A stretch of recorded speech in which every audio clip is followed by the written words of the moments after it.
the topic of reparenting comes up a Yeah. lot in my work. And so yeah, it's my prompt is always like, if speak to yourself like you reassure a young child, whether you have children or not. Like if you saw a little kid who was scared, kind of what might you say to them?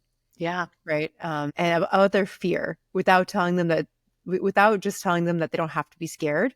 That's not an Yeah. option because they are scared. So Right. you got to acknowledge that. Exactly. How would you Exactly. reassure them? And it's really hard. I tried doing it for myself, and initially, kind of when I was first learning about this, and even to this day, I think it's something you should practice ongoing, because these moments can come up where you start to fear and doubt yourself, and it's like, okay, how do I actually manage this concretely in this moment of fear where I'm going to either take an opportunity or not, or like do this thing or not? And you have, yeah, that self-talk of reassurance, and talking to yourself like you are your younger version, or whatever version of you, right? Like you said, the 20-year-old idealist or the 15-year-old rebel, whatever version of you you think is bringing up that fear or is scared, talk to that version of you like you'd want to have been talked to at that time. Yeah. And that can be so powerful, and it can also be very emotional. It might lead to like an emotional release. You might cry, you might, so you maybe do this, in the comfort of your own home. So if emotions come up, they can come up,